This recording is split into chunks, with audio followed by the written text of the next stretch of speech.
Hello guys, welcome to Arppo vibes. അപ്പോൾ നമ്മുടെ വെള്ളപ്പൊക്കത്തിൻ്റെ day 4 ആണ്. വെള്ളത്തിനൊക്കെ നേരിയ ഇറക്കമുണ്ട് കേട്ടോ.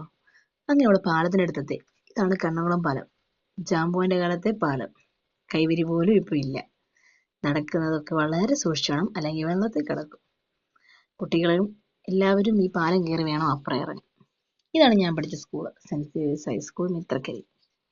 ഇവിടെ പോകുമ്പോൾ ഓരോ ഓർമ്മകളും നമുക്ക് സമ്മാനമായി കിട്ടാറുണ്ടല്ലേ. അങ്ങനെ വെള്ളത്തിൻ്റെ ഭംഗിയെല്ലാം ആസ്വദിച്ച് ഈ സൈഡെല്ലാം പോളപ്പൂവാണ് കേട്ടോ. ഈ പോളപ്പൂ കാണാൻ എന്ത് ഭംഗിയല്ലേ. ഇതൊന്നും ഒന്നിനും എടുക്കാത്തല്ലേ. അങ്ങനെ ഞാൻ ചിന്തിക്കാറുണ്ട്, ഇത്രയും ഭംഗി നിറഞ്ഞ പൂവ് ഒന്നിനും ഉപയോഗിക്കാറില്ല. ഇതൊക്കെ കാണാൻ നല്ല രസമല്ലേ. പക്ഷേ ഈ വെള്ളം വീട്ടിലോട്ട് കയറി വരുന്നതാണ് ഏറ്റവും ഭയങ്കരം. അത് അനുഭവിച്ചവർക്ക് അതിൻ്റെതായ പ്രശ്നങ്ങളൊക്കെ അറിയാം. ഇത് എന്ത് മീനാണെന്നറിയാം ആർക്കെങ്കിലും? പക്ഷെ വരാലല്ല കേട്ടോ. വരാലിനെ പോലെ തന്നെ ഇരിക്കുന്ന വേറെ എന്തോ ഒരു മീനാണ്. അറിയാവുന്നവർ കമന്റ് ചെയ്യണം കേട്ടോ. അങ്ങനെ അതിനെയും കണ്ട് പിന്നെയും മുന്നോട്ട് നടന്നു. ഇതാണ് മാമ്പഴക്കരി എടത്വ റോഡ്. ഈ കുഴിയൊക്കെ കണ്ടോ, ഇതുപോലെ തന്നെയാണ് മുന്നോട്ടും കിടക്കുന്നത്. അങ്ങേ എടത്വ വരെയും ഇങ്ങനെ തന്നെയാണ്.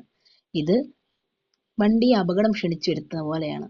ഇവിടെ അപകടം നിത്യസാധാരണമാണ്. 5 മാസത്തിന് മുന്നെയാണ് ഈ റോഡിന്റെ പണി കഴിഞ്ഞത്. അപ്പൊ അറിയാമല്ലോ എത്രമാത്രം നന്നായിട്ട് ആ റോഡ് പണിയുന്നതെന്ന്.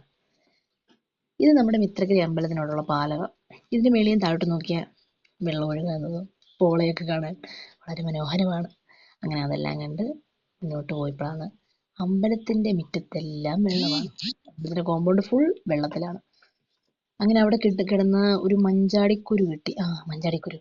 അതും ഈ മഞ്ചാടിക്കുരു ഇങ്ങനെ വേർപെടാതെ കിടക്കുന്ന കാണാൻ നല്ലതല്ലേ. അങ്ങനെ കിട്ടുന്നത് തന്നെ ഭയങ്കര ചുരുക്കം കേട്ടോ. എല്ലാവരും എടുത്തുകൊണ്ട് പോകും. ഇതാണ് അത്. അമ്പലത്തിന്റെ ഉള്ളിലെല്ലാം വെള്ളമാണ്, അതാ കാണിച്ചത്. ഇത് വെള്ളപ്പൊക്കത്തിന് കുറേ നല്ലവരായ മനുഷ്യർ മാലിന്യങ്ങൾ ഒഴുക്കി വിടുന്നതാണ്. ഇത് വന്ന് നമ്മുടെയൊക്കെ സ്ഥലത്ത് ഇങ്ങനെ തങ്ങിക്കിടക്കുകയും നമുക്ക് വളരെയധികം ദുർഗന്ധം വമിക്കുകയും ചെയ്യും. പട്ടി, പൂച്ച, പാമ്പ് എല്ലാം ചത്ത് ഒഴുക്കി വിടുന്നതാണ് ഇവരുടെ പ്രധാന പരിപാടി. ഇങ്ങനെയൊക്കെ ചെയ്യുമ്പോൾ മറ്റുള്ളവർക്ക് എന്ത് ബുദ്ധിമുട്ടാണ് ഉണ്ടാക്കുന്നോ.